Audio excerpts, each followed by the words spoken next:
Corona के नए variant को लेकर चिंताएं बढ़ रही हैं। अगर इसका वैक्सीन असर नहीं करता तो चौथी लहर आती है तो 28 दिन तक रहेगी। अब तक 1326 एक्टिव केस कोरोना के नजर आए।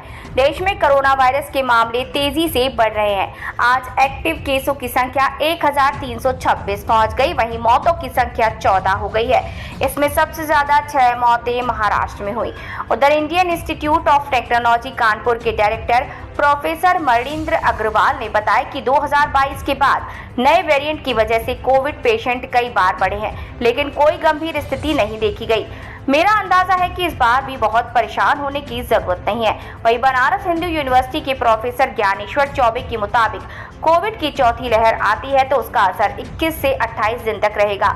ये दूसरी लहर की तरह जानलेवा नहीं होगी। प्रोफेसर ज्ञानेश्वर चौबे का कहना है कि जिन लोगों ने वैक्सीनेशन करवाया था उन्हें भी सावधानी बरतने की जरूरत है। इसकी वजह यह है कि वैक्सीनेशन नए वेरिएंट का असर होने से इसे रोक नहीं पाएगा। हालांकि वैक्सीनेशन की इम्यूनिटी अभी भी पूरी तरह से कमजोर नहीं हुई है। यह आपके शरीर को नए वेरिएंट से लड़ने में मदद जरूर कर सकती है। जम्मू कश्मीर में कोविड-19 के 2 मामले सामने आए। दोनों केरल के रहने वाले हैं और श्रीनगर के गवर्नमेंट डेंटल कॉलेज में पढ़ाई कर रहे थे। महाराष्ट्र के ठाणे में बुधवार को 67 साल के एक बुजुर्ग की मौत हो गई। उसे 25 मई को भर्ती कराया गया था। प्रेस रिलीज के मुताबिक उन्हें हाई बीपी और डायबिटीज थी। उन्होंने कोविड वैक्सीन भी नहीं लगवाई थी। चंडीगढ़ में बुधवार को यूपी के रहने वाले 40 साल के एक व्यक्ति की इलाज के दौरान मौत हो गई। वो पंजाब के लुधियाना में काम करता था और सांस लेने में तकलीफ के बाद मरीज को चंडीगढ़ रेफर किया गया था।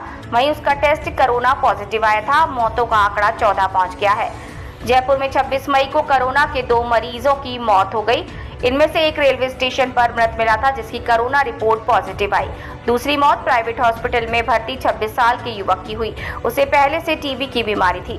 वहीं महाराष्ट्र के ठाणे में एक कोरोना पॉजिटिव महिला की इलाज के दौरान मौत हो गई।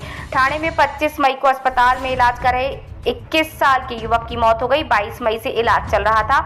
इससे पहले 17 मई को कर्नाटक के बेंगलुरु में 84 साल के बुजुर्ग की मौत हुई थी।